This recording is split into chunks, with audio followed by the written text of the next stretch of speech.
Good morning, everyone. It is Caffeine Corner. It is 11 a.m. on Monday. I've got my caffeine in my magic cup here. Look at that.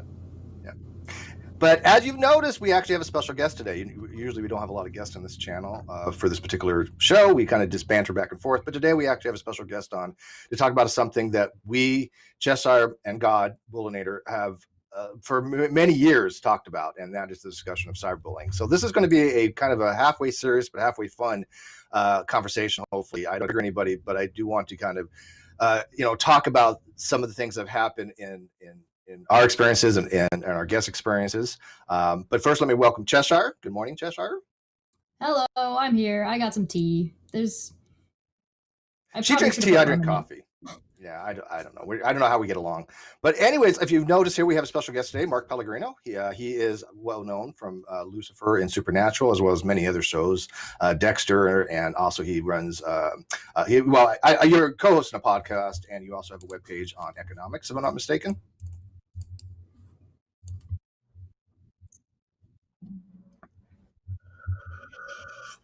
Exactly. And every once in a while, a buddy of mine writes a little blog for economics on there. So it's kind of podcast is linked in the chat for anybody who's interested. It is a whole lot of philosophy. We were talking about it earlier, and I know we've already been talking for like 50 minutes of philosophy before even they just went off, and I'm just like, I'm loving it. I got to tell you, I don't get a chance to talk a lot of philo with people. So, but anyways, let's kind of get people up to speed of what this reasoning why we decided to have you on and what we're going to be talking about, because you have been intricately involved in cyberbullying towards you, and you've seen it towards other people. And I saw this on Twitter, and I came across it, and we all have experienced it in myself, Cheshire, Bullinator, and my live chat, which I mean hundreds of people in the live chat that literally have experienced this daily on the internet. It's prevalent everywhere. And so you have a project called the Guardian Project. And when I read about this, I got to tell you, I loved the things that you had put in there, or whoever wrote that put in there about what you were trying to do to help about preventing cyberbullying. The idea is such a good idea. So where did it come from? How did you get there?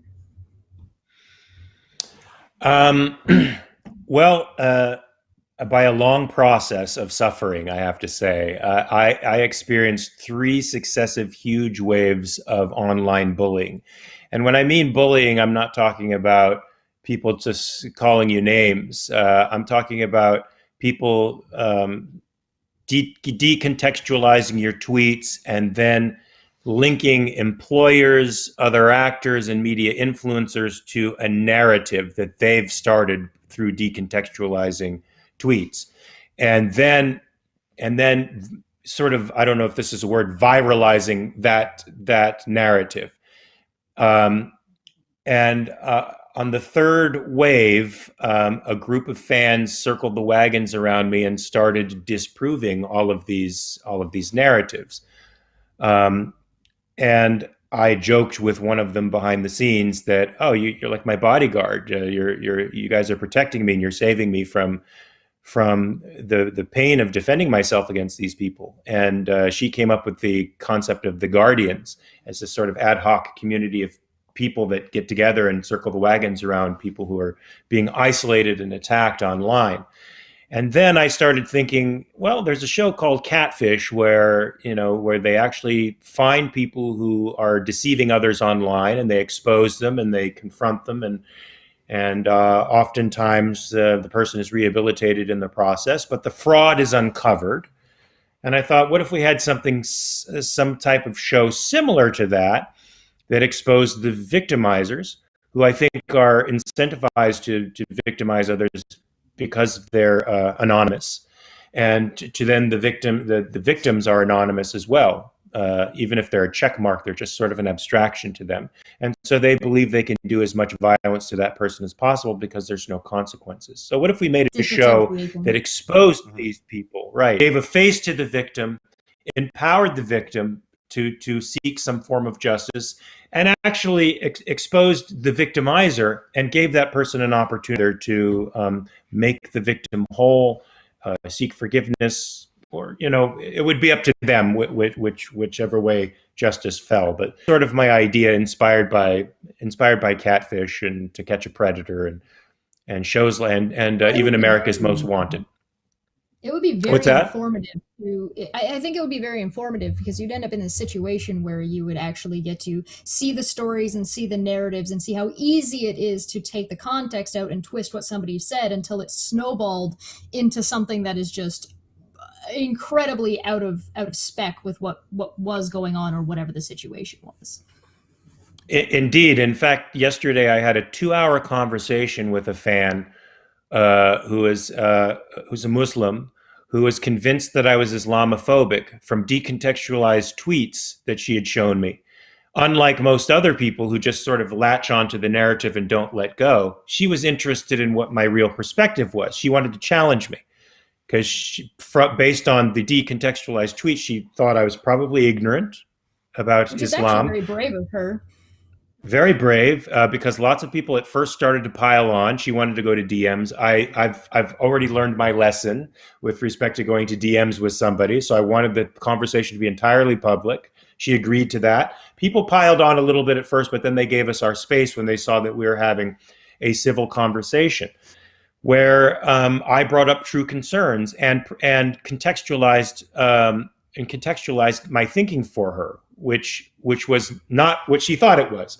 And she ended up being a convert. She ended up being a supporter based on seeing the truth, that I'm not, in fact, an Islamophobe. I'm actually somebody who believes in protecting and defending innocent lives, irrespective of their creed or their religious orientation. Means nothing to me. Are you peaceful, or are you an aggressor? And that's what matters to me. And once we were able to flush out the particulars of my belief system and hers, we found that we had so much compatibility that we could be friends. And so that's right. It took both people coming together, but the Guardian Project could facilitate that for sure, or it could facilitate something else. Look, one thing I discovered when I was being harassed was that bringing a defamation lawsuit against somebody in California is next to impossible. You have to have you have to have incredibly deep pockets. You have to be willing to spend at least 6 figures to retain an attorney, and then California issues a countersuit automatically against you, and then opens up all of your texts. Right, all of your media becomes grist for an opposing attorney to pick something out of context and to prove that you are in fact what the naysayers are claiming you are. And then if you lose that, you can't prove intent on the part of the person that you're suing, you lose the lawsuit, you are stuck with their legal fees in addition to your own.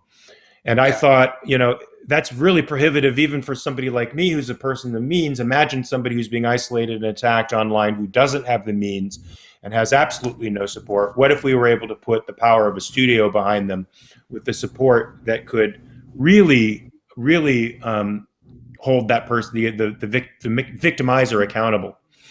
Do an amount of investigation and actually like diving into the situation, what's gone on and where we're at and who's coming from where and where is there honest misunderstanding and where is there just bullshit. Yeah, because they have the resources to do it. As you pointed out, the anonymity on the internet allows for people to say and do whatever they want, it seems, at least in their mind's eye. Libel and slander is prevalent. It's ubiquitous everywhere. We all deal with it. As you said, in California, there's anti-slap things, and so there is very prohibitive. Now, I've looked into this. Now, luckily, on my other lawsuit that you're aware of, I have somebody financing that who is very, very, very well off, and that's all been taken care of. However, a defamation suit that I want to do would be completely different. It's not be, it would be separate, but it would be very prohibitive. However, there is reasons to have a suit if there has been actual libel and slander. And as you said, these people that have been victimized don't have the means to do that because it is very cost prohibitive, and especially as some. Well, yeah, and also I don't consider myself a public figure. I've been told that I am. I'm not. I've never said I've been a public figure, not limited or otherwise. You're a public figure, and so for you, it's even more difficult. You have to prove malice, and so the amount of evidence on discovery is huge. Like you said, they can look at anything, which is in my case is fine. If they want to go through my entire history, but it extremely cost prohibitive in California. So is this what the project is kind of helping people with? Is that give them some kind of defense against libel and slander and bullying for people that know that they probably in any other context would not be able to be held accountable for their actions online? Yeah, I think one of the more controversial points of our platform is that we want universal verification. We think that social media platform, I'm verified, for crying out loud. Everybody knows who I am. That's why I'm an easy target. And that's why I'm more circumspect about the things I say, and why many people who are verified are circumspect about what they say, because there's immediate consequences to what they put online. It's controversial because people feel that there are privacy issues that would be violated if people were universally verified. I don't think that's the case. I think that we share our information in that respect with so many different platforms to purchase things, to travel, that it's possible to have secured information and yet be verified.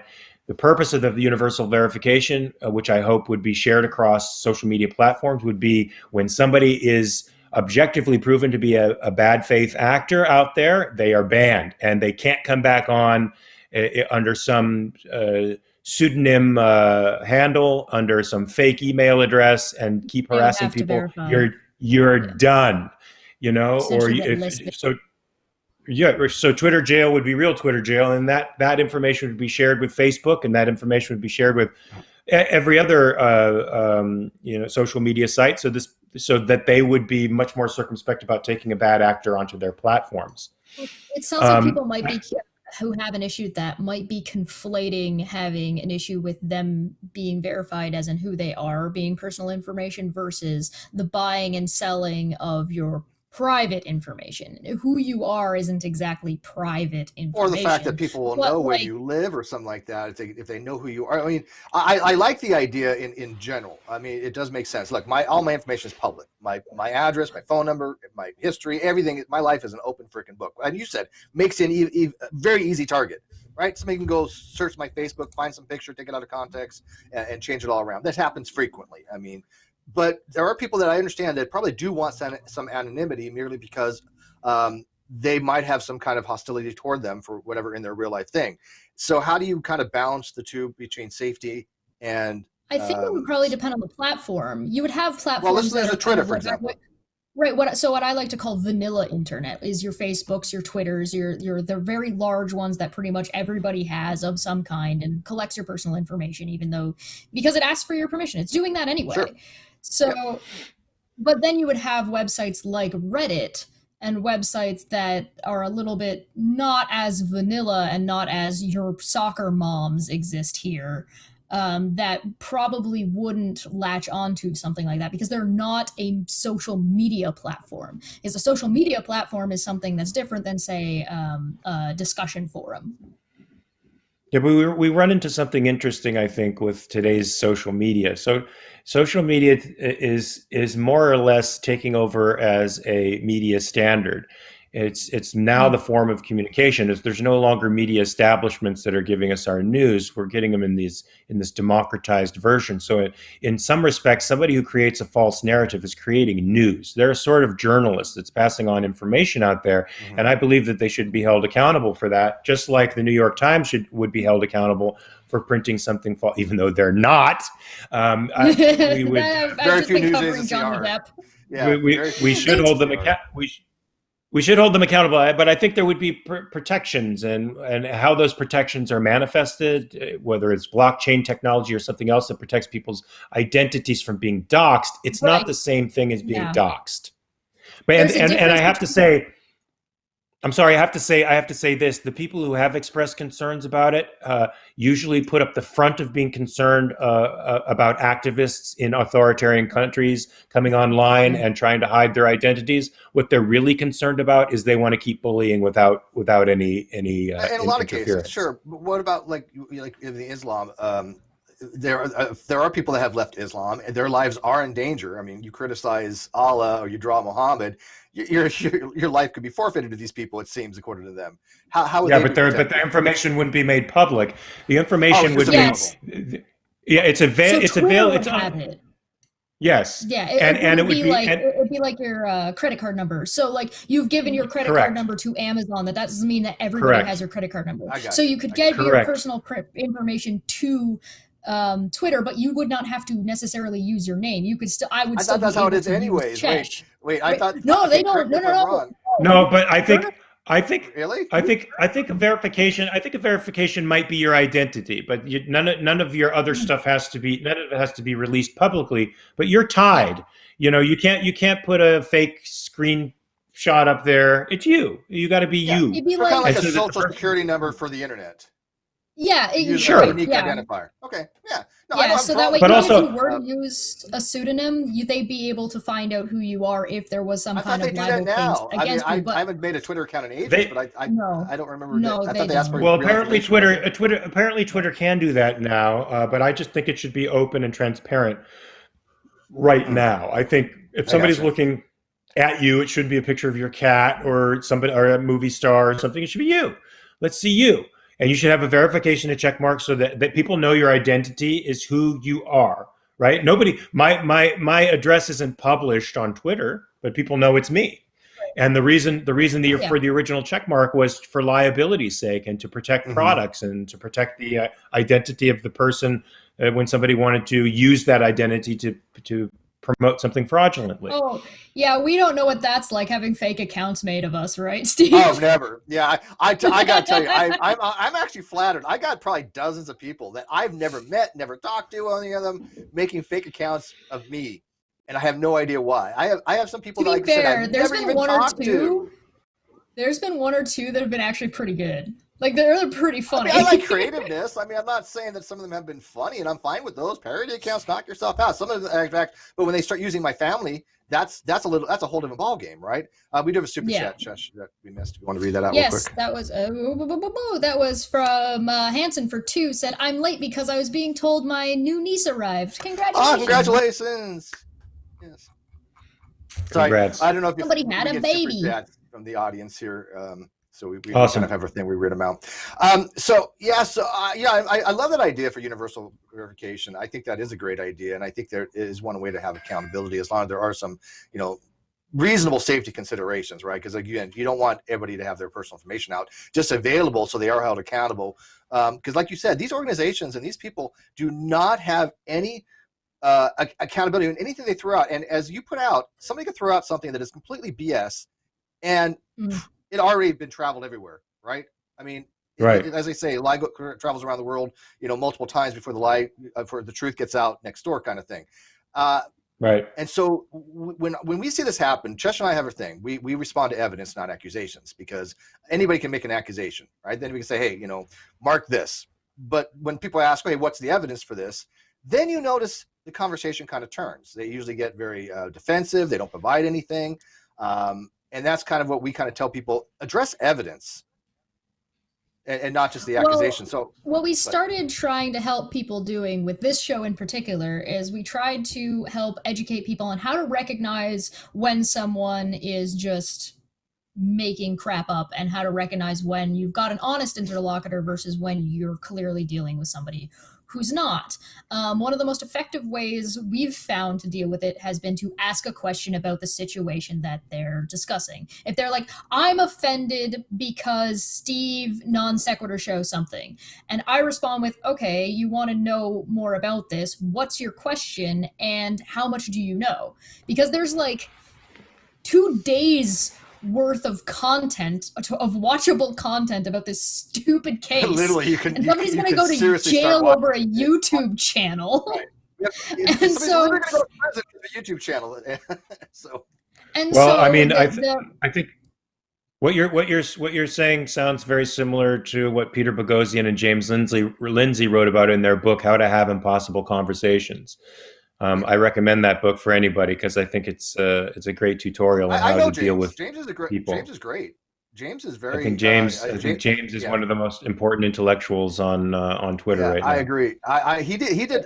You're familiar with the whole project that he had with the yes, Peter showed me. Peter showed it to me before it even came out. Yeah. And I had his back on Twitter. Yes, I know people. Yeah. Well, it's so funny that we do know a lot of the same. I'm a goblin. I live in the basement. I don't know anybody. He was a guest on the Non Sequitur show. Bull, do you remember when we had James on? We had the He did the with the peer review studies where he James was showing Lindsay. that peer review isn't, they really don't check as much as they should, because they had all these obscure things that were just kind of made up BS get through peer review, because people don't know how to analyze a process properly. And plus there's a replication problem with redoing some of these studies. And so James Lindsay had got with Peter Boghossian, and they made this kind of what was the project called? Do you remember the name of the actual project? I don't remember what the project was called, but I think one of the main things they did was expose the fact that the peer review process is guided by cultural Marxism more than anything, and postmodernism. Very culturally related, yeah, ideas. yeah, postmodernism, yeah, exactly. And I'm not a huge Peterson fan, by the way. I don't know if you about you. A huge what? I'm not a big Jordan Peterson fan. Jordan Peterson fan. Oh, really? I'm not. He's got his flaws. I mean, I'm a fan to a degree, but I think he's got some issues that need to be. Yeah, I vacillate a little bit on him. Sometimes he'll say something, I'm like, okay, that makes sense, but other times. But anyways, we got 2 super chats real quick, and then Chesh has a question. Sure. I have a question. Do I? Oh, I thought you were. Pretty sure I was just I thought you were raising your hand. Oh yeah. Helios for 5 says the perfect anonymity of online social media is the breeding ground for abuse. If you are linked all of your accounts, you're accountable but safe. That's a good point. Golden Unicorn for 5 said, I had a fake account made of me to bully me, an adult, for drinking. Like, what the fuck? Yeah, she really did. And by the way, people bully Cheshire. My mom's in the chat. Hi, Mom. Hi, Mom. Hey, let's friends. There's a couple things I want to say about the platforms themselves as well. I think they have non-objective standards.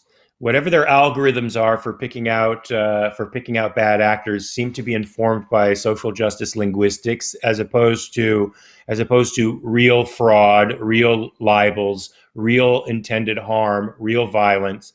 That's why the Ayatollah Khomeini can have an account on Twitter. Come on, if you're violent, if you're a bad actor, if you're a terrorist group, if you libel people, you should not have a platform at all. And if you can, right on. So there needs to be objective standards for what free speech is. Free speech is anything except force or fraud. Anything that endorses force or fraud. I also think that the platforms should do what I think Facebook Messenger has done, which is divide platforms between adults and kids. The last wave of, can we get like a yes, so good. There's the last wave of bullying I got in February that lasted 3 months that basically formed the Guardian Project was teenagers. Now these teenagers are the worst because I'm getting the impression they don't believe in consequences.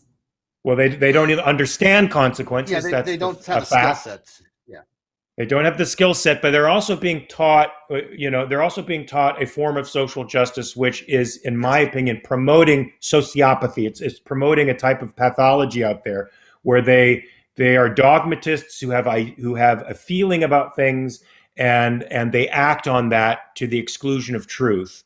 And nobody's holding them accountable. Their parents aren't watching what they're doing online, which is vicious, and they're savvy.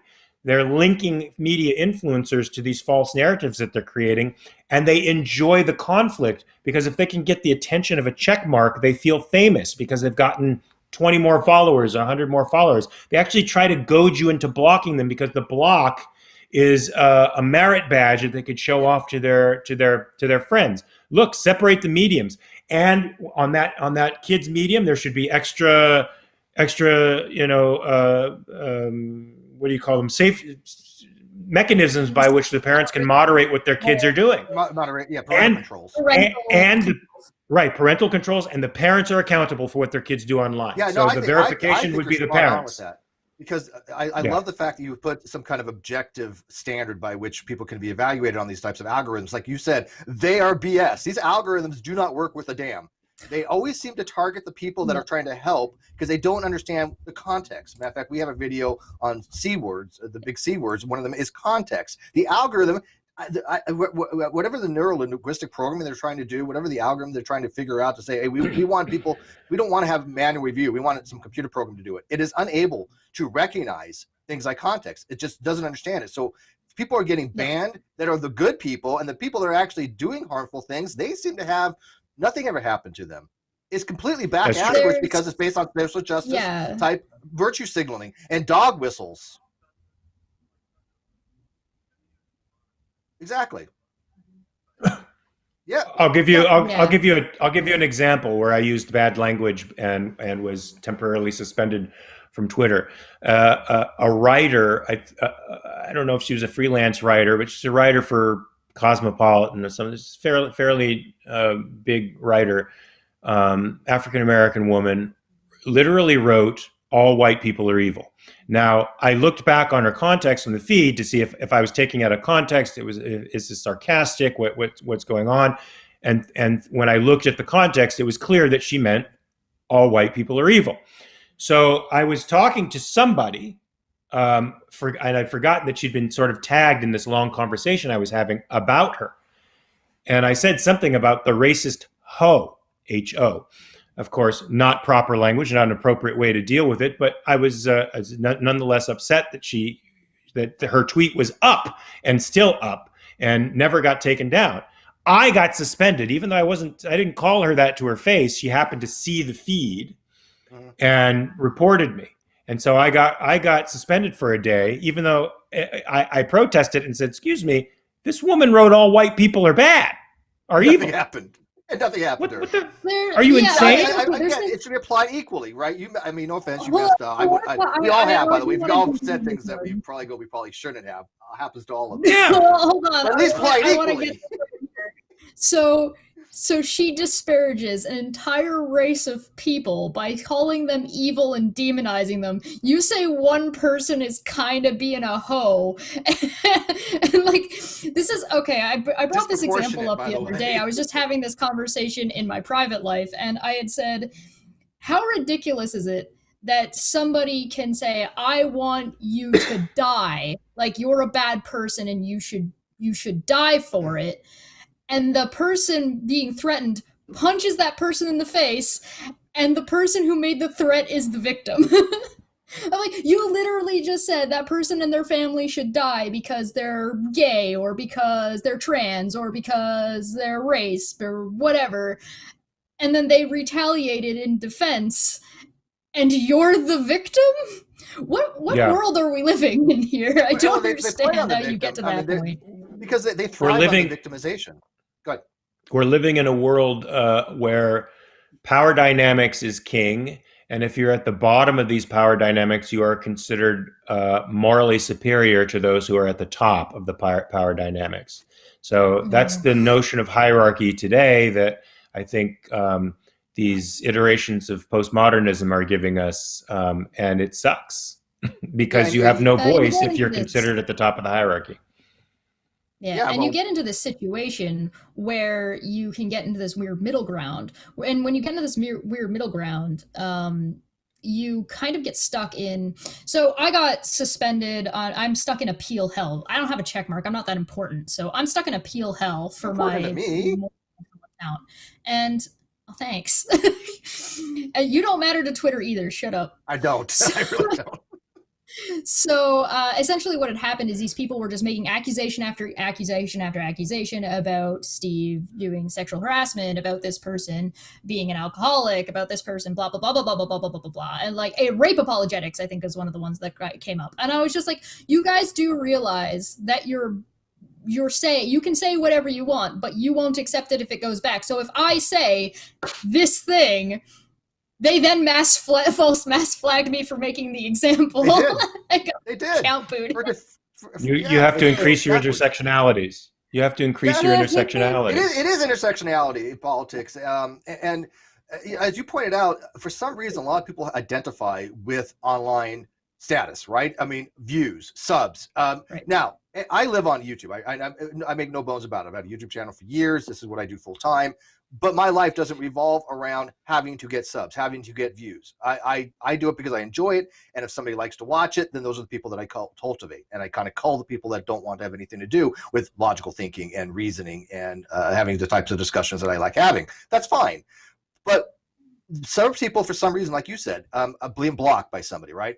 hashtag blocked by Steve. They think it's a badge of honor when I block them because they're not being honest agents. And they say, well, Steve blocked me because he didn't want to deal with the truth. It's like, no, I didn't block you because you didn't have any truth to provide to me. When I've asked you for evidence, I've asked you for a logical argument, I've asked you for, you say this is the case, let's talk about it. But then when they avoid having an honest dialogue, they avoid showing what actual evidence they have, they avoid any kind of thing, because they're just trying to troll, and then they get blocked, they take that as you said, an achievement unlocked kind of thing. Yeah, so I don't mean to give away a trade secret, but just mute them. That way they don't know that I've done that too. Can't be I seen started on doing that. Yeah, somebody else suggested that to me too, and I found out the and thought of I screaming into the void.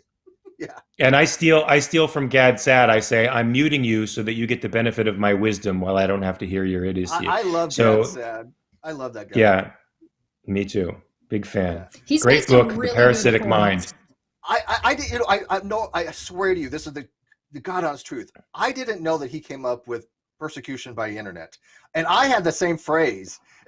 And I guess he came up with it because somebody said, hey, that's Gad's thing. And I'm like, is it Gad? Is it? And he's like, yeah. I was like, I didn't even know. I don't remember hearing it before, but I'm like, dude, I'm not trying to steal your stuff, Gad. But I love that phrase, persecution by internet, because I know people that are such narcissists and such egotists that they love to go out, cause drama, cause discord, merely because they want to sit back and play the victim and have this persecution by internet. Kind of like Munchausen. Yeah, well, he calls it. That's exactly what he calls it in The Parasitic Mind. It's a version of Munchausen's. I haven't read The Parasitic Mind. I know of it, and I probably should because I'm a Gab fan. We actually have your list of books on standby that you just posted, so we can put them up on screen when we to get one or two more up. By the way, my list. Yes. Oh, good. Yeah, the one you just posted on Twitter. Yeah. Oh. RNGD cool. Gaming, one of my mods, he just donated to Kickstarter, $10. Thank you. I have the Kickstarter. Yay, thank you. Description. I know. And by the way, I'll put it in the chat. I'll tell you, I had a pretty good couple weeks ago. People were donating like $50 and a couple times. And I told people, look, I did really well. I'm going to give back. And so I'm going to find something to donate to. And so that's why when I saw that particular project, and we're going to get back into that because I want to get back into the cyberbullying and the Kickstarter project. When I saw that, I was like, this is what I want to give to. This is something that I think is worthy of having funding to. Now, I don't know how exactly how Kickstarter works per se, but I did put the tweet out there, and I have it pinned to my Twitter. But we got 2 super chats, and I want to actually get back to the Kickstarter stuff and the project itself as far as like the show of idea, because I love the idea. I did have one or two concerns only about how they find the people, how they the safety concerns, because some of these trolls are actually vicious. We've had people, I showed you the kind of trolls I have. They're next level. We're not talking about your average just mean guy. We're talking about the people that will eat your flesh. Okay. Yeah. I have next level type trolls. And it scares the hell out of me. Me too. My information is public, and I have people that literally wear my face and literally I enjoy that they still don't know what to do about me. I came in out of left field, so I only knew Steve almost 2 years ago now? I think. Yeah. So these people have been stalking him and following him around for like 4 years at that point. 5. And I came out of goddamn nowhere. Yeah, and by the way, it's not just me. Bullinator's been with me for 5-6 years. Yep. He was moderator in the Great Debate community, and he's seen it all firsthand. Then they started to go after him, and let me tell you, Mark, this dude, my God, here, Bullinator, he's the nicest guy in the freaking world. He doesn't have a mean streak in his body. And they went after him, and I'm like, then you have some sick people, because when you're going after people that are just never harmed anybody, that to me is violent. Listen, look, but they just happen to be associated with somebody you don't like. That's Correct. why they go after. Correct. I'm sure I'll get plenty of pushback. I'm used to it. I'm used to it. That's a sad part. As soon as Steve retweeted the Guardian Project, we knew that there was going to be pushback that came your way, and we got a bunch of pushback from your end too. It's like it just went both. They just crossed paths. It was beautiful. That was a thing to watch. Godless Scummer for 5 says Twitter is really messed up. Remember what some people in our community discovered going on a few months ago that Twitter wasn't addressing? Yep. We found some of that. That's no good and is still going on. And that is related to. Can I say what that is, Steve? Are we good for that? I don't remember what it is. Oh, I'm saying it then. Oh well, child porn. With the intellectual all that. On Yeah, Twitter, I remember all that stuff on there. That was some weird stuff. Yeah, and what Big Polly was looking into. I think he's still working on it, as far as I know. Intellectual for 5 said, "Mark, thanks for what you're doing. How does it feel to go from portraying Satan as the first SJW to now fighting them?" You think Satan was the first SJW? Well, he was a Satan. He was the person that was supposed to actually be the prosecuting attorney for all practical purposes. Yeah. Well, I've always looked at Lucifer as the first anti-authoritarian, which is more in my wheelhouse. He was the first guy to stand up. He was the first guy to stand up to arbitrary authority and say no. Yeah, it's so funny you mentioned Spectre that. of Doom. Do this super chat, and I'll finish. Go ahead, do the super chat. For 5 said, victimhood is now a currency. Your moral standing is now based on objective moral imperatives, but your membership to the right or the wrong group. Yeah, I don't think there's necessarily groups that are right or wrong. I do believe in objective morals. They think they are, or they act as if they are. Well, because they think there is an objective moral arbitrators. They think that they are the arbitrator of objective morality. Now, I am a moral realist for all practical purposes, although I do like error theory. Here we go. But we're going to talk a little Philo for a second because he's an objectivist. So, but yeah, I think that he's right on that whole victimhood as a kind of currency, because the more you can play the victim, the more you can say, look, hey, people, I'm the one being victimized here. I need your assistance. And then you have people dogpile into that because people are led by emotions. They're not led by critical thinking. And so they see something happening that they think is a moral issue, but they don't have the big picture. They don't have the objective reality of what's going on. They see something and they're being, dog whistled. They're being, virtue signal to. They have the whole intersectionality of persecution versus privilege, and that's their dynamic. That's their power dynamic. Who's got the privilege? Who's got the power? Who's got the persecution? And it is a form of currency that I've seen. Yeah, right, and all ethical difference between the ideals of an SJW, which you may or may not agree with. So most people, I think, are fine to agree that every human should have rights and be treated as a human. I think pretty much everybody agrees with that. A lot of what we notice, though, is that this moral outrage that is sometimes just completely fraudulent is an issue about tactics, how you go about trying to convince people, or how you go about attacking people if they don't agree with whatever very, very specific thing you're talking about, even though the person you're attacking may actually agree with you about whatever the actual ideal is and just disagree about how to go about getting there. I'm gonna protest this. Yeah, please. I'm going Bring to it on, register man. Bring it on. What you got? Protest. I think that every insidious lie or propaganda gets purchased in a culture because it has a grain of truth, and it's not entirely falsehood, but it's what Rand would call package deals, or a series of anti-concepts where a truth is married to something false in order to kill the truth and pass the falsehood off as a truth. Absolutely. Yeah, I agree with that. These people who are claiming to be standing for rights do not have the same standard in which objective rights actually rests. Their standard is this postmodernist hierarchy of dominance standard, which is really about gaining the levers of power and creating a situation whereby you are now on top of the hierarchy. And so they use victimhood as a means of leveraging power. Rights in and of themselves are an objective concept that whose the standard of a right is human life, which is also an objective standard. So anybody claiming rights and then applying it to a subjective standard of false power hierarchies is not claiming rights for real. They're just using it because it sounds good. It's a moral front to get to dominate. It's an appeal to emotion. It's a fallacious argument. It's an appeal to your sense of what a right is, but piggybacking evil on top of that. Well, and it's funny you mentioned that, because I just had a philosophy show on the other day that Congress.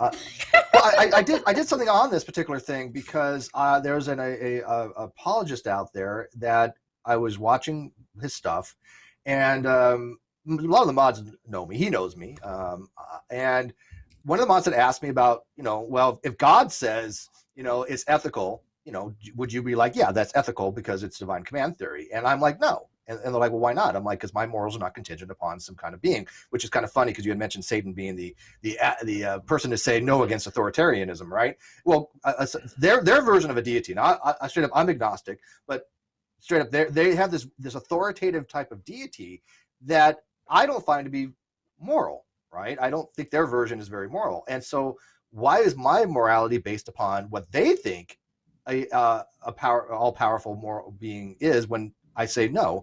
I have my own understanding of morality, and I think there are some objective moral facts that even that God seems to violate, right?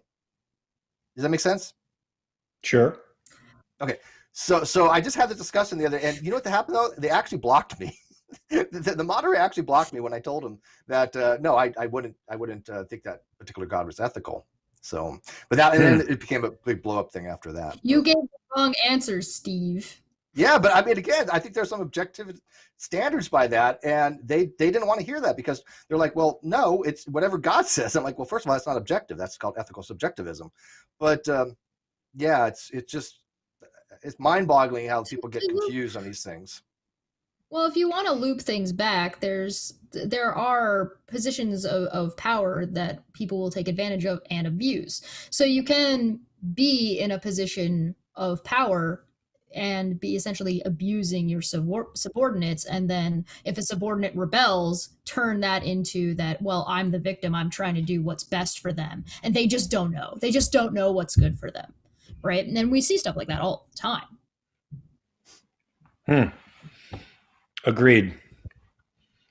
Back to the project. Right. There's something that Mark said that I really did want to talk about, and it has to do with how difficult it is to defend yourself and how exhausting it is to defend yourself over and over and over again, especially when there's one against what might only be 5 people, but it's 20 accounts. And so it seems like that they'll make a bunch of fake accounts to make it look like more people believe this. So you get into groupthink and mob mentality.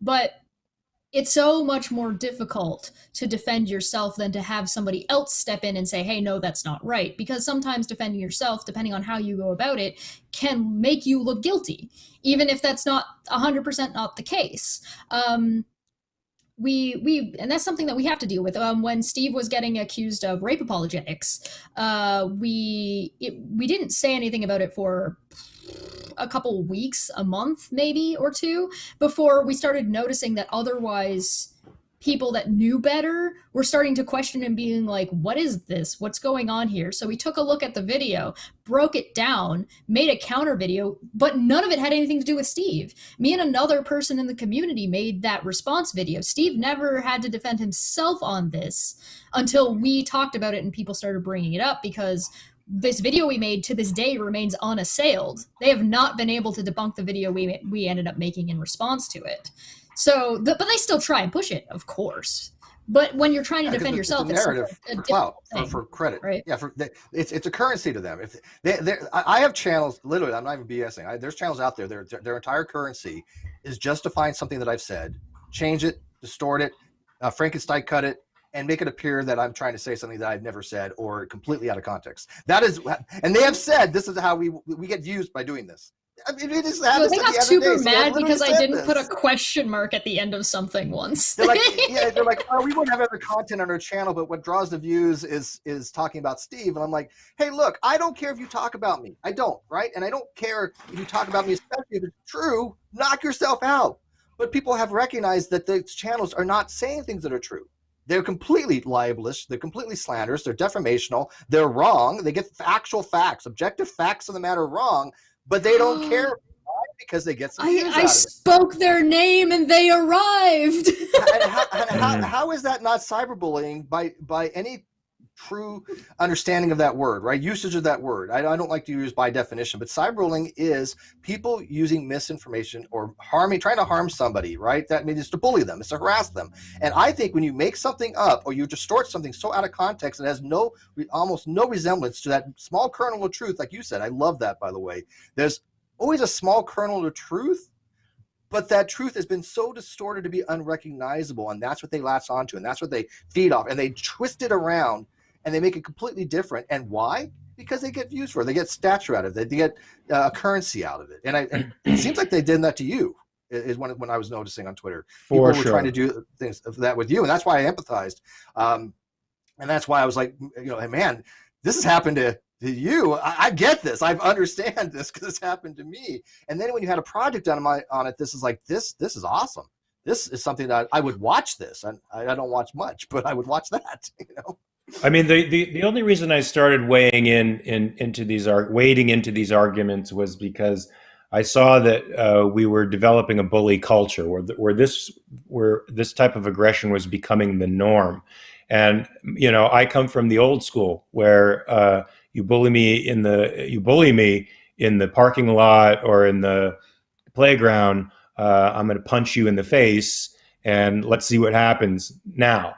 And so I fought back for my reputation, which I saw these people trying to steal from me, and it only ended up making things worse. Relational aggression is a much different form of aggression. That's the form of aggression that you see online. It's not the same thing as direct confrontational aggression, where the person is actually risking their own life and limb and safety. But that person has a modicum of more courage than the person behind the keyboard, because there's real retaliation that can take place. But with relational aggression, the dynamics are so fundamentally different that when you fight back, it's like throwing gasoline on a flame. You excite the other nihilists out there to come in and throw the rock from the angry little dark nook that they're living in. And so having somebody else defend your honor is actually much, much better. It robs them of the fame that they think they're getting and the recognition that they think they're getting by attacking a quote unquote big, bad, ugly monster like Mark Pellegrino. And at the same time, you have people throwing counter evidence at them. And that's like putting a blanket on a fire. It smothers it within 2 or 3 tweets. So spot on. And by the way, I didn't ask Cheshire to defend me. Cheshire, have I ever said defend me? No. Yeah, I have people that will defend because they know the truth. They know that's gone on. But you're exactly right. I do this live. Sometimes Steve says things that can easily either be twisted or easily be misunderstood or are not very clear. One of the reasons I'm around is because I voluntarily show up and re-speak the thing he's saying to make it a little bit more make it a little bit more palatable for people once in a while, because sometimes it's like, that's not quite what you mean. I know what you try. There's a really big difference between what people say and what somebody is trying to say. And sometimes you need to grant a little bit of charity to actually put the effort in to try and understand someone and where they're coming from, rather than immediately jump to trying to demonize them because of the way they've said something or the way they've communicated, because that's not necessarily what they're trying to say.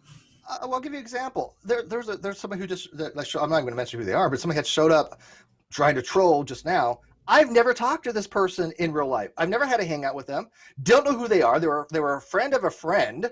They think that I've somehow I don't know, offended them somehow. I still don't know what the hell. I've no idea what their issue is. I don't care. They've been stalking me for 2 years for whatever, or year, how long has it been? A year, 2 years? I don't know.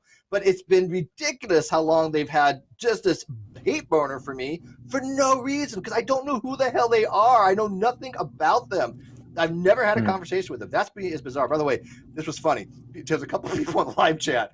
They're like, hey, this dude looks like the guy from Lost. I'm like, oh. I actually have a question. So a lot of the times we get accused of things or called something that we're not. Do you have a favorite thing that somebody's called you that just makes no sense, that you just thought was like so out there that you thought was amusing? Oh, well, I mean, yeah. I'm still trying to figure out where they get homophobia and transphobia. Oh, those are some of our favorite type of. So the Islamophobia, I could see where they get it, because I've been an outspoken opponent of course, violence. I'm an outspoken opponent against religious violence in particular, and so I've had plenty of space in the last few years to be an outspoken opponent of Islamic violence. but I was oftentimes defending innocent Muslims who get caught in the crossfires, or who are the deliberate and the intended victims of some of these fanatics. So I could understand where some, people who choose not to be very deep thinkers would find any criticism of Islam being politically incorrect in our society. That would excite Islamophobia. I've been called a racist, and I'm an individualist, so it's really hard for me to put that one into any real context. But I think that since I deny what I think has become the sort of dominant conceptual motif of racism, which is it's not an epistemological or ethical concept. It is now a power structure dynamic. So that if you're on the top of the power structure, which they perceive white males to be, you're racist just because you're white. So they consider what I would consider racism to be prejudice, but they wouldn't call it racism. Racism has to do with power dynamics. So I've been called a racist because I stand against that nonsense. To me, racism is judging somebody's moral character based on a non-essential or determinative characteristic like race, which is beyond one's moral control and therefore shouldn't even be in the moral picture. But now I'm a racist. But the homophobia I can't get. Because Right. not only because my stepson is gay, and not only because I have the rainbow flag in my profile picture, which everybody fucking virtue signals nowadays, so it doesn't mean anything. But I've been actively involved with the LGBT community since I was like 17, 18 years old, and so and I've always been an open advocate for gay marriage. I've been an open advocate for quote unquote gay rights, which I just sort of lump into individual rights. And I've never in any way, I can't think of any tweet that could be misconstrued as being otherwise. But they'll find ways. Right. Dude, I left the Mormon Church in 2008, give or take, because of Prop 8, because they were funding against having gay marriage. And I was like, wait a minute, first of all, church shouldn't be involved in this. And I'm like, God, if God's against gay marriage, I got a problem with that particular deity. Our producer, he's LGBTQ. I mean, he's gay. And people have called him a bigot and homophobe and all this other stuff. And he's like, what the hell are you talking about? Like I said, these words are weaponized. When you hear the word homophobe, you hear the word transphobe, you hear the word racist or They're bigot. emotionally charged. They're and they don't have to have a single iota of fact to them to have a detriment to the person being called them. And that's why they're used as My weapons. favorite was... So there's a running joke here. There's somebody that doesn't really hang around our community too much anymore because he kind of didn't come back after he had a conversation with me. But he's I would describe him as, if you believe in one conspiracy theory, you believe in all the conspiracy theories.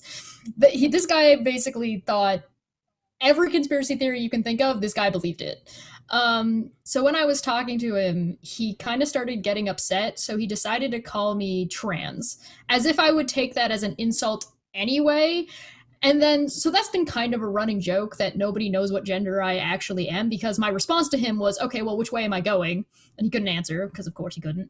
And so the people who are like out to get us or whatever have taken that joke and decided to call me a gender traitor. And I'm like, what does that even mean? And I think I also got called a Nazi baby killer, which I thought was really funny, because as soon as you think about that for 30 seconds, it's like, am I killing Nazi babies? Are the babies the Nazis? Or are the babies the killers? Somebody who's watching this is going to have to inform us what a gender traitor is exactly, because if gender fluidity is a thing, and if it's just a matter of a conceptual identification that you make or that society puts on you, I don't understand what you could be a traitor to. Well, exactly. What did she exactly. It makes it was just nonsensical. Like one of my mods who's openly trans, Nikki, I love her to death. She says, I'm trans and been called transphobic and homophobic. I've seen it. I've seen her be called transphobic, and I'm like, I'm like, have you so far missed the mark when you're the people that you should be supporting, the trans and the gay community of people that are honest actors, that want change, that want to be recognized and have the same rights as anybody else, as well as they should. That shouldn't be an issue. It should be just a standard. It's normality out there. The fact that we have to even argue and fight to have people have things like gay marriage, to me, is mind-boggling, to be honest with you, because it's a socialized concept anyways nowadays. We're caught in a very interesting political vortex where we have the right and the left both rejecting liberalism. So the left is rejecting America and its right and more right. Well, no, I say it's left and more left. I say it's the other way. Left and left, more left. Yeah, I think so too. Yeah, it's left. America, it's left and left. See, the left dictates the moral tenor. They dictate the philosophy. They dictate the ideas. The right reacts, but the left is now abandoned. The postmodernist left is now abandoning liberalism, and liberalism was about, I think, since the universalization of certain principles in society, right? But they're claiming these things are null and void. You know, we experiences, and that's valid knowledge, and so you can't possibly claim that there's any principle of action or social interaction that's universal to every single human being. So the idea that you get these now vehement leftist trans people, I guess, accusing other trans people of, being transphobic or, throwing something on them, it's because they're anti-liberal. But the world is turning anti-liberal as we speak. Liberalism has been turned. You guys think that maybe with the kind of rejection that we're seeing of philosophy and the lack of education in philosophy might be indicative of that? Because how can you possibly make a proper argument, let alone a proper argument about ethics, if you don't have an understanding of basic philosophy? Well, I think and Steve, you could probably speak to this better than I. I'm not an intellectual historian, but it seems to me that philosophy started down two paths: the Plato's path and Aristotle's path, and everything that came out from under Plato's capes, for the most part, has resulted in mysticism, cynicism, and some schism between the mind and the body, the material world and some other world, and has resulted in what I'm seeing as ultimately a deterioration of philosophy as a whole, as a subject, as a science for human thought and the relationship between humans and reality. Those who followed Aristotle, I think, understood reason to be a particular faculty with a particular purpose, and human beings to be particular entities that lived in the world a particular way. And that has been responsible for, I think, the scientific revolution, the Enlightenment, the application of reason to the social problem, which is modern liberalism. And it's still faded off into other realms, unfortunately, into skeptic realms. But Ayn Rand, to me, is an example of what Aristotelianism can be when it's evolved and honed, and contradictions are weeded out of it. Yeah, I think Aristotelian logic and Socrates, especially, the scientific method came from. Matter of fact, it started with I don't remember the Van Circle and logical positivism and verificationism, and the original form of agnosticism, which was Thomas Henry Huxley's, it was somewhat of a normative epistemic theory, and as well as a scientific way of looking at things, right? And that kind of developed into what we have as modern science now. But the Plato version that you're talking about, the Platonic forms and the universal problems of universals and the substance dualism that Descartes would have talked about, which, by the way, we just literally had last week, we were talking about Descartes' dual skepticism, or to be dual substance. The mind-body problem is still something that has, to this day, has not been resolved in any way, shape, or form. But yes, I think it has. that yes, it has. So? Okay, so what? Because you haven't read Objective. You haven't read Ayn Rand. Yeah, I do. No, I told you. No, I did tell you. I read Atlas Shrugged. I'm still figuring out who the hell John. You have to read her philosophy. You have to read her philosophy. I will tell you. I think Plato and Kant, I don't think they understood what concepts were. I think Rand was the first philosopher really to understand what a concept was. And so they couldn't relate to the idea of a mental entity and physical entities. They couldn't marry those two in the way that objectivism knows how to do. Well, I love watching Steve getting beat up in philosophy. Oh no! Oh, I haven't got started here. What are you talking You're about? getting manhandled, Steve. Mark Pellegrino's manhandling me. That's going to fly. That's going to go really well. Well, I'm gonna get bullied. I'm gonna get bullied online for this. Well, I mean, I know what he's saying, because there is a problem in the philosophy of mind is how, okay, when I have a concept, when I have an intentional state, like belief, these are called intentional states. It is a state about something. It's a belief about something. There's intentionality there. And there's a problem in the philosophy of mind is, how do I have an intentional state to a concept that exists external to the mind? So if I think about Cheshire, A concept is a mental tool. Construct. It doesn't. You think it's a construct? It doesn't. Yes. No. Hold on. It is a mental tool. It is a means of cognition. It doesn't exist in the world. Okay.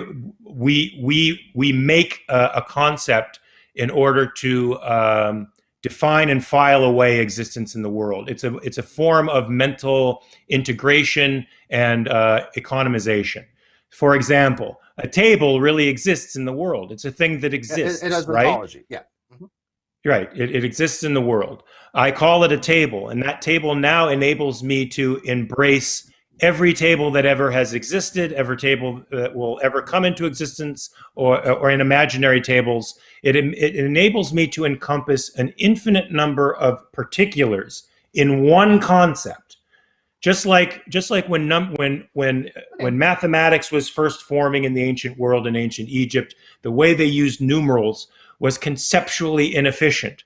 And being able to put zero in, to adapt zero, and to incorporate, I guess, Phoenician numbers or whatever they were able to do, was able to cut down the number of existence that were under the umbrella of a singular concept. So instead of 2 slashes for 2, I have one symbol. Instead of 10 slashes for 10 or an X, I have a symbol. And that is about a conceptual economization. So for me, a concept does not exist in the world. It exists in your mind. It's your mind's means of understanding of what exists in the world. Right? It's your mind. It's your mind's means of grasping. You would put it this way for the objectivism. You would say that the concept is the set that includes instantiations of a particular token type distinction. So, for example, if you have a table, that table is an instantiation of a particular type. It is existence. So if I have a truth maker in correspondence theory of truth that says there is a table exists, like a proposition, the table exists. What makes that true is that there's an instantiation of that table that exists in the real world, right? That is called a truth maker. So you're saying that the concept is the overall something in the mind that is all the tables, an instantiation of all the tables, whether they're past, present, future. It makes us able. It's categorization.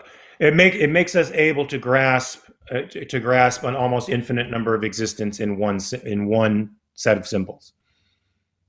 So yeah, I don't have an issue with that. It just the thing is that, again, we as biological entities, we have a filter that we process things through, right? We have only our internal states that we can recognize. Epistemologically speaking, we know ourselves, and that's it. Anything else, if you want to be a diehard skeptic, right, and like an academic skeptic, which I'm not, but if I say there's a table there, the reason why I can say that I know there's a table there, if there's a causality, that it is impringing in my consciousness, internalized, but I'm not experiencing the table, right?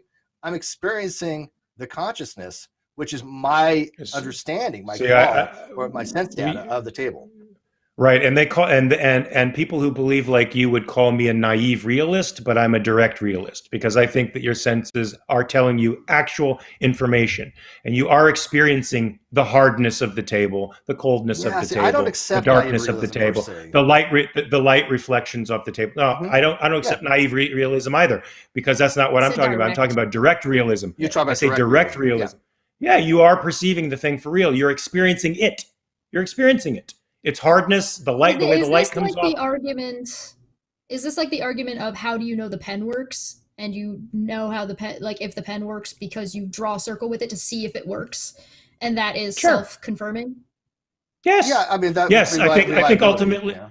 I think ultimately, however deep your abstractions get, they have to be reducible to what is. They have to be reducible to. See, I know what's going on. I'm not just sitting here being a third wheel. I'm listening. What do you call Ren's? Chat's bugging me. Chat's saying I'm a third wheel. Kant called it Newmanism, phenomenon versus Newmanism. What is itself, right? The thing that is itself. right? And so well, what he's saying, okay. well, you're not a Kantian, but you're saying he doesn't think the thing itself is knowable. Right. He thinks it's epistemically isolated Because he thinks consciousness itself. He thinks the process of consciousness makes knowledge of the thing itself impossible, and I don't think that's true. Yeah, no, I don't either. I'm not a skeptic in that regard either. I do think knowledge we is could possible. talk about Again, this these are different philosophical positions. I don't think there's any right or wrong. But the problem I have with any of these philosophical positions is that wait. You just said you don't think there's any right or wrong? Okay, good catch. Let me put it this way. Let me put it this way, because we had this problem the other day. There has to be a way to evaluate something, right? So if I say, for example, when it comes to like solipsism, if I think that other minds exist, right, and I want to use the analogy that, oh, well, I know that I exist. I think that obviously we can have internalized sense data that we know, or cogito or sum ergo sum, cogito ergo sum. But if I say, hey, look, Mark, I disagree with that. I disagree with I think, therefore I am. Hey, no, I do too. I think it's self-assumed. It's existence first. I am, therefore I think. But okay, go ahead. Yeah. I agree with you on that. Okay. It's self-reflexive that it's I and it assumes itself. But if I do think though we can know that we exist in some capacity. It's internalized. Anything external to the external world, right? Any evidence for idealism versus realism, I think, is goes either way. But there's no way to me to step into like Cheshire's mind or your mind to say, hey, this is an independent. To me, you're doing what I hear Kantians do all the time. And I only say this because I listen to it. No, I'm not saying you are, but you're doing what I know a Kantian did just recently in a debate that I watched and was actually a part of. I stood in for the objectivist part of it. You're questioning axioms. You're questioning the axiomatic. Existence is an axiom. We take it as an axiom. I agree with you. No. Okay. How can it go either way then? I think you're wrong in my position. I'm a classical foundationalist. I do accept properly basic beliefs and axioms, and I take them axiomatically as a presupposition. There's certain conditions for a properly basic belief, though, for an axiomatic assumption that I hold as a foundationalist, right? I think they're what's called ingredients for rationality. I think they'd be universal. So, for example, if I say the reality is external to the mind, I take that axiomatically. If I say, hey, external minds exist, I take that axiomatically. I don't have a problem with presuppositions at all. And this is where I don't know if you ever had an argument with a presupposition apologetic. It's not just a presupposition. It's the foundation of proof. So even if you're trying to, every truth is contingent upon the axiom. So every time you try to make a proof that existence isn't real or that consciousness is you have to use existence and consciousness to make the proof. Exactly. You're presupposing the truth of the axiomatic. But that is the whole argument that a presuppositionalist, presupposition apologetics would do. I don't know if you know, like Seitan Bernanke, he's really infamous for this. But this is how they go about doing that. The Greg Bahnsen presuppositional argumentation is exactly that. They start questioning, hey, well, how do you know this? And it's like, well, certain things are unjustified. You're obviously well-read, you know Hume's problem of induction. And they'll run that argument saying, well, how is you as an atheist, do you justify the use of induction because it's circular, because you're using reasoning to justify induction works? And the answer to that's quite simple. I agree with you. It's an axiom. Why do I believe that some things are not axiom? It's not provable. Some things you're right. It's not provable. Abstractions are provable. Deep abstractions are provable. The further away I get from perceptual reality, the more possibility there is for error in my chain of reasoning. Right. That's why we need a system of logic and non-contradictory identification so that we can understand where the error went wrong in the chain of reasoning. But it still has to be reducible to this. I just touched you. There it is. This is it. Here's my proof. There it is. I have a question. You know what? He would love G. You know, G is more. I have one hand argument for argument whether the external. Look up G is more. I have a hand argument.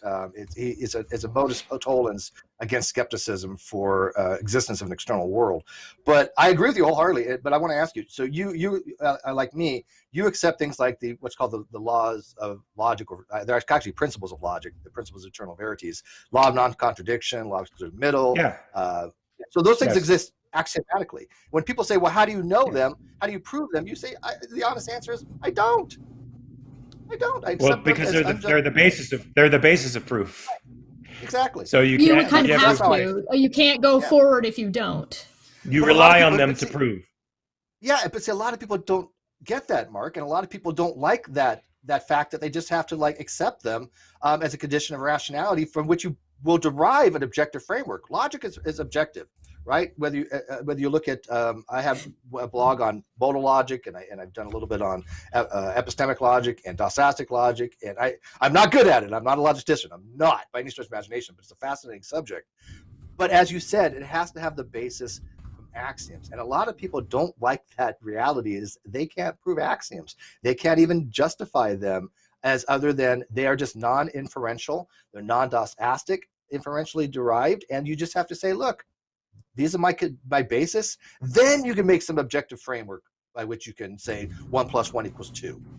Or whatever. If you want to hear more philosophy, links in the chat right now to right, did we just nerd out there? Was this a Mark's nerdgasm? Podcast. Oh, I'm flipping out. I have a question though, and it might be a little bit more of a favor. Can Mark come back when we have Non Sequitur back, and can we get him on with Scott Clifton? I think I mentioned that to Scott before, or you. I don't know did I mention if you knew Scott Clifton? I don't remember. I thought I mentioned him to you. He plays Dylan Quartermain on The Bold and the Beautiful, and he was in General Hospital. He's a philosopher. I do remember that. Yeah, he's a great guy. Is he a credentialed philosopher? No, but I got to tell you, he's like me. He's just like me. He's one of the best. I'm lay. I'm a lay philosopher. If we're gonna do that, we have to have Dave. We have to have Dave, who's actually credentialed, to come on and help us have that discussion for answers and reason. I would have an actual philosopher come on, but no. But Scott Clifton, he was known as Theoretical Bullshit on YouTube for a long time, and he had some really good arguments, and he was able to break down things. Like, for example, you don't know Psi 10 Bernicate.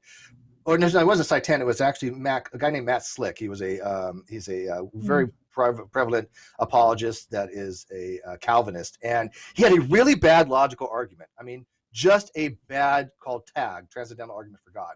And myself, Scott Clifton, and Dr. Alex Malpass had all talked to him and explained to him, this is why your argument fails.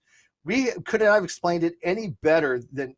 I mean, you have a PhD in logic, Scott Clifton, who's a genius when it comes to just understanding philosophy. He's got a knack for it. And myself, who's, I'm okay at it. I mean, at least I could explain things halfway decently. And he's still running the same argument, even though it has been decimated to no end. But I would love to have you and Scott talk on because Scott all the time loves trying to run all these new types of arguments. Like, hey, can you evaluate this? And we'll sit at Discord and kind of go, okay, well, here's some pros and cons of this. But yeah, that'd be great. By the way, we're going to be, if you can ever get Steve on Discord. Yeah, I'm not a big Discord fan though. But when we end this, Mark, if you want to stick around for like 2 minutes afterwards so we can do a recap, I'd be greatly appreciative. We've got a couple super chats, and I want to take some audience questions before we go we end this, because I don't want to take up too much of Mark's time. But let's read the super chats, and Mark, take a couple questions, and then sure. All right. Golden Unicorn for 2 said, thanks for this live stream, Heart. This is awesome. And Carrie Bronson for 4 gave us a cup of tea from a pear sticker. Thank you, Carrie. And Golden Unicorn. I like the stickers. Manya.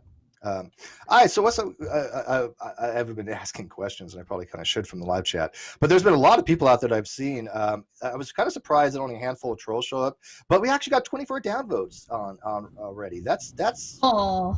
But you know what's so funny is none of them. Yeah, no, that's people will come by just to downvote a video because they're okay. Give me an example, Mark. Before you came on, there was one of the people that I've never talked to in my life, and they're like, "Oh, Mark, you got to look into this guy, Steve. He's a bad dude. He blah blah blah blah blah." And they put like the video from David Silverman on, if you know him. He's a pretty well known atheist. He wrote the book Fighting God. Okay. Yeah. Okay. I happen to get along with the guy. I mean, we disagree on a few things, but we just for some reason get along. And I went on his show one time, and man, people had took that and just ran with it. And even though I didn't say anything wrong, they were like, well, Dave said this, this, and this. And it was guilt by association, even though I disagreed with Dave. And Steve was in the room. Yeah, I was like, hey, you know, I don't think you should do this, and I think there's a bad idea. And he deleted the video, but I got shit on for it. I literally got shit on because I happened to have been talking to the guy, and it was guilt by association. And so she's like, Mark, what were they mad at you for being on an atheist show? Oh, I want to explain. Can I explain? I know. Oh, yeah. Go ahead. Be my guest.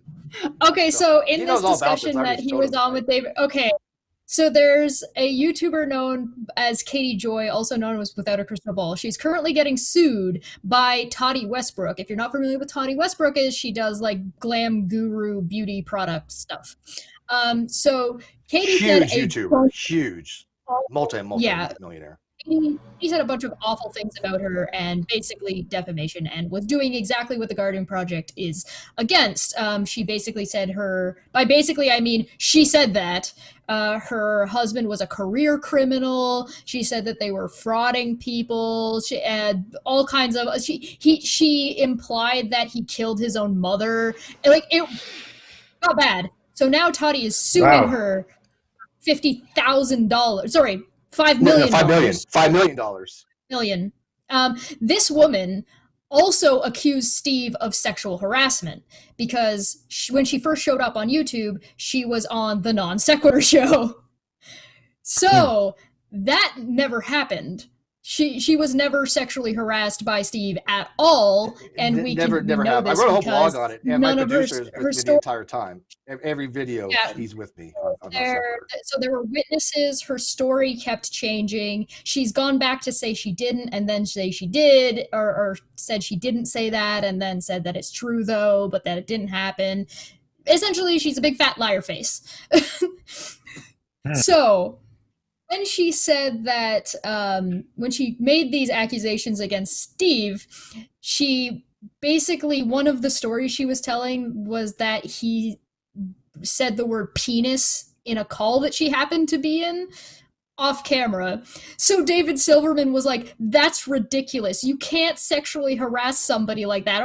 Look, listen, Katie, I'm going to harass you right now. Penis, penis, penis, penis. So he said penis a bunch. And so now Steve's a bad guy because David Silverman said penis. And I told him, hey, look, you know, that's going to be like, you know, used. And it's just like, you probably shouldn't have done that. You know, he'd been drinking a little bit, and I did chastise him for it, right? Because I was like, you know, David Silverman is intentionally inflammatory. Oh yeah, he wrote Case Against God. It's a whole book on inflammatory type of philosophy. That's the way he goes about things. That's the way. That's what happens. That's what happens when you make your life being against something as opposed to for something. Well, he's a firebrand. I'm an atheist. I'm an atheist, but I'm not an atheist. I'm actually pro-reason. So I don't really talk about my atheism. I accept You're not for atheism. You're not against. Right. I'm the same way. I am for critical thinking, pro-reason. And that's why when I hear people say, well, philosophy is some nonsense, I'm like, so you're against reason? Because again, if somebody if somebody uses reason and they come to the conclusion that there is no deity, they've reasoned it.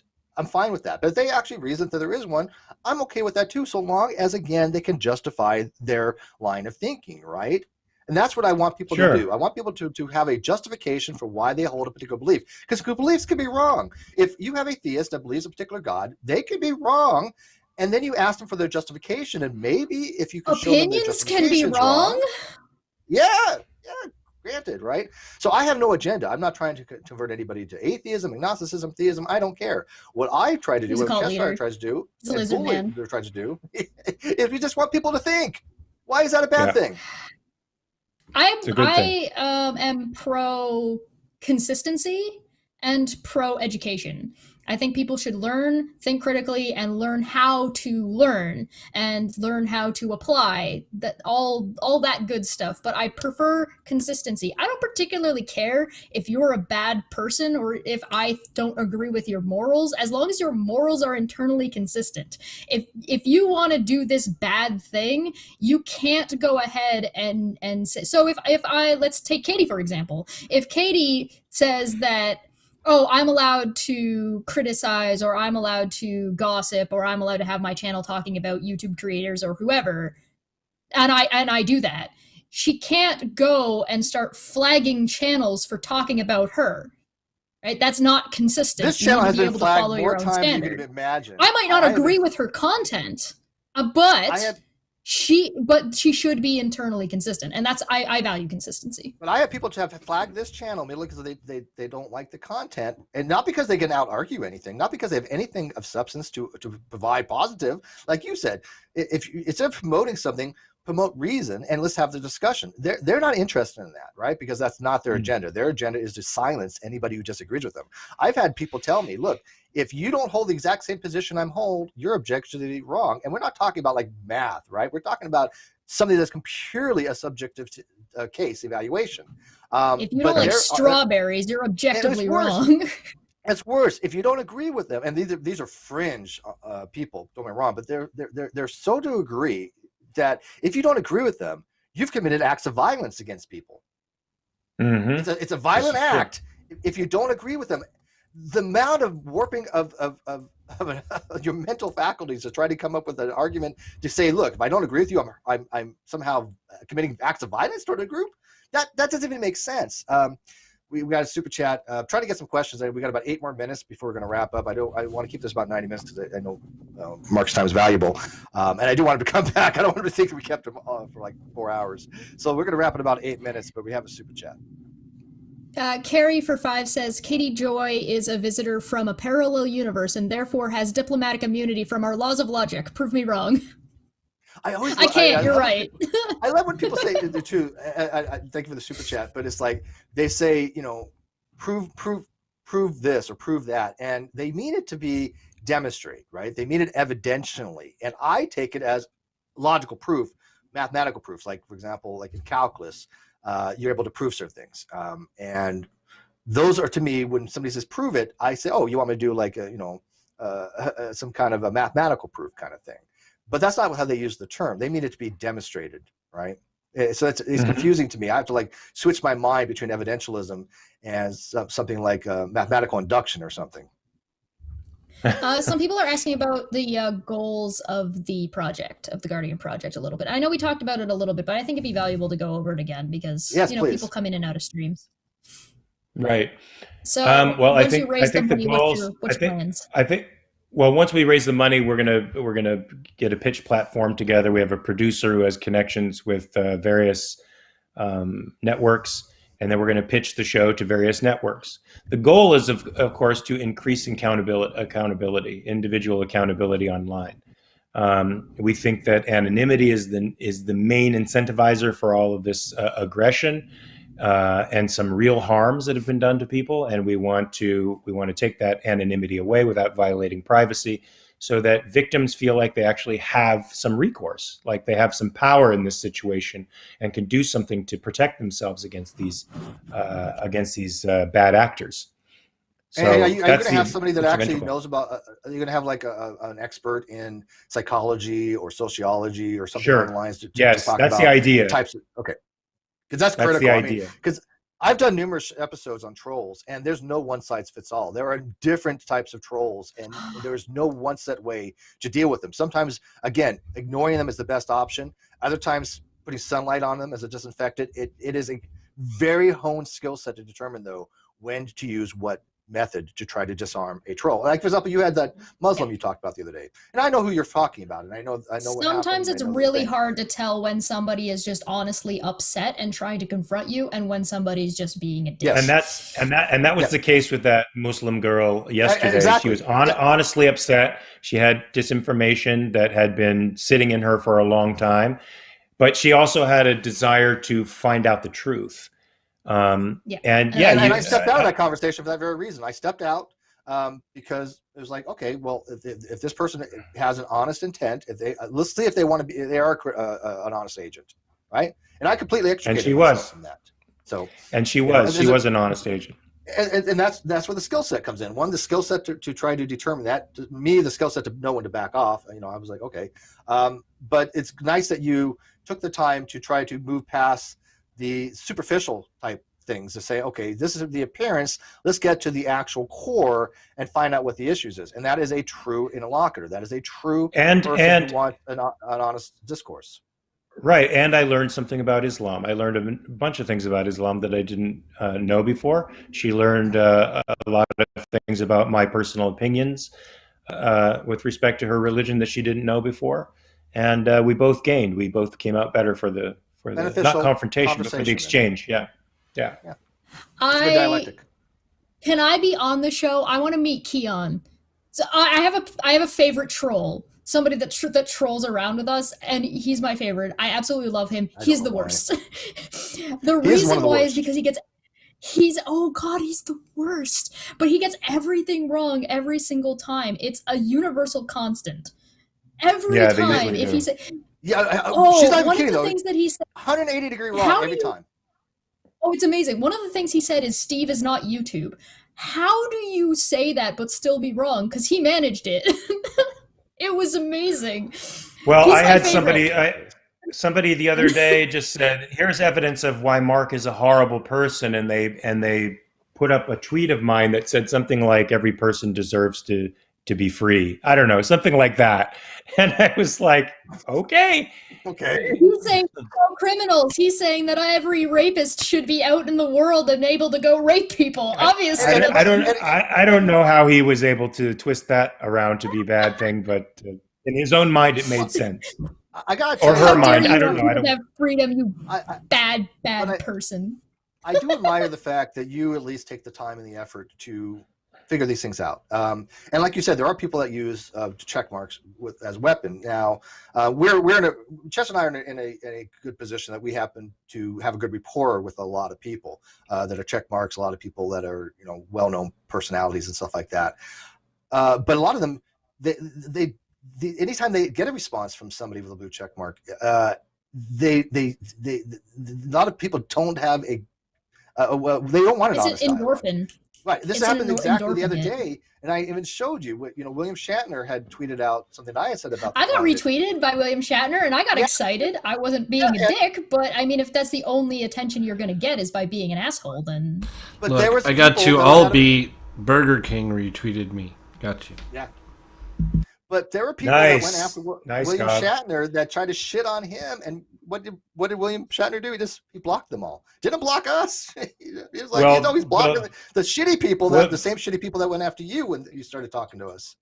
Yeah, Bill and I go way back. Actually, he was my co-warrior in, I think, the first or second wave of internet bullying. He got on the same page as me. And then we were having a discussion in public. We said something like, maybe the actors on the show should find out who's bullying people and just block or unfollow them. And that was taken out of context to be me and William Shatner conspiring to turn fans against other fans. And I kept saying, we were saying, let's unfollow people who are jerks and do that and do it as a cast for Supernatural, show solidarity, which I believe. I believe. I got no problem. We do that. As a cast member of Supernatural, I sort of feel it incumbent upon myself, and maybe it's just me being a protective dude. If I see somebody attacking my cast mates, I go in and I wade into the fray. And I feel like if we all got each other's back and just automatically blocked people who did that to any cast member on the show, it would end in a second. Yeah. Did you know? But we'd have to be in it together. It would have to be Jared Jensen, Misha, Mark Shepard, all of us in a group saying, you do this to one of us, you're done. It's solidarity. But, absolutely. But no, we've actually had things like. We've had things like that before. You should have seen what happened. So we were having trouble because people were starting to get death threats in the community. And so we asked the community what the community wanted to do. And they were like, everybody just stop talking to these people and just cut them off entirely. And so we said, okay, well, how do we do that? Because there's people that are in the community that are not like on the shows that we don't have direct access to. They're just other people. And so what people started asking us is, how do we get access to this information? How do we know who we can and cannot, like, what do you think? How do we get this information out? So what I ended up doing is I just made the account that's gone now. I made that account a sacrificial account and just said, okay, I'm going to, whenever I see this going on, I'm going to block it. I'm not going to engage. I'm going to see it happening, and it's going to match these criteria. And we decided on a criteria and block it. And then what I did is I made that block list public. Yo, they got so mad. Some people are like, that's McCarthyism. You're telling people to block other people. And I'm like, look, I don't even follow her block list. I have my You're own gatekeeping the community. I don't, there's no it's called taking care of yourself. Anyway. Yeah. Yeah. Look, I was just happy that we these had fans that cared about us. Yes. I think these trolls are like metastasizing tumors. They live off the blood supply of your negative attention. You cut off the blood supply, they die like a tumor. Well, and that is the majority of them. But I'm telling you, man, there are people like, for example, the one or two that came by just recently while we were doing the stream. I've never had any interaction with these people. None. I mean, we got one last question for Mark. I think before we leave. One sec. I only recently acknowledged one of them, and I was like, "Look, stop going after my friends. You can say what the fuck you want about me. I don't care. I ignore you. I've done it for like last year. Whoever the fuck you are, I don't care. But you go after my friends and my family. There's going to be some issues." And they said, "Oh, well, tell your friends to stop going after me." And I said, "Deal." And they said, "Deal." And then 48 hours later, they're like, "Well, Steve's not going to tell me who I can and cannot talk about." I'm like, what the fuck are you talking about? I didn't tell you who to talk about. I said, stop going after my family because you're bullying them. You're harassing my friends and people that I care about. And I always say, they're like, well, they harass me. I'm like, no, they don't, but I'll tell everybody, stop talking to them. That's what we want. We don't want to talk about these people. How is that confusing? Right. It's weird. We got it's bizarre to me. One last question for Mark that I think is a good one that we should cover before we get the hell on out of here. Yeah. My question to Mark is, starting this initiative, have you found your career to be a hindrance or a boon? Like, has this affected your career in a good way or a bad way, or do you think that, or has your career helped or been problematic for the project? Well, it remains to be seen. I've always been outspoken about my politics and philosophy. It's very possible that has alienated some people who would otherwise hire me. I think it's because they don't understand what I'm saying, to be honest with you. So they might think I'm on the right wing. People on the left think I'm on the right. People on the right think I'm on the left. They don't know how to categorize me. So they pigeonhole me in whatever cliche is the strongest in their own heads. And it's possible that could have an influence on me on my career down the line. I've decided that defeating this rampant normalization of aggression is much more important for me. I could always teach if I had to. I teach. I enjoy teaching.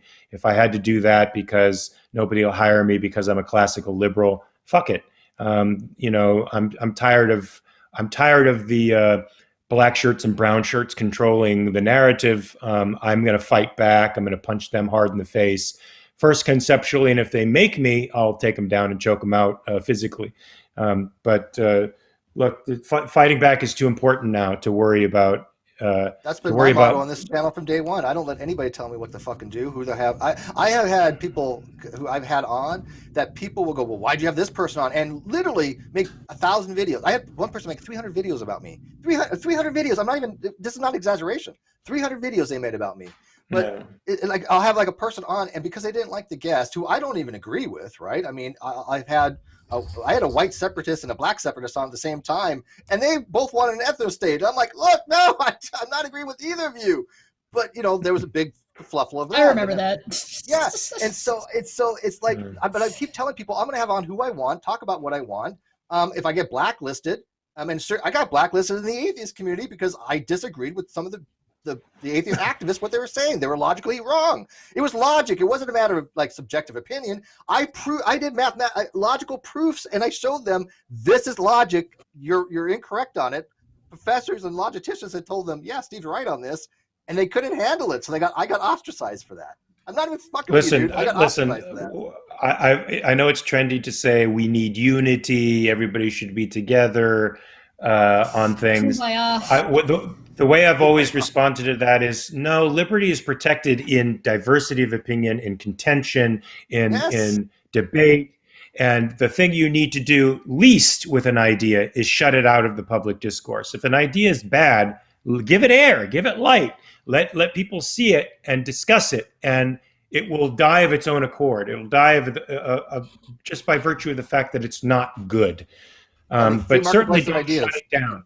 Don't shut it down. And there's a huge contingent of academically powerful people and politically powerful people now who want to limit discourse.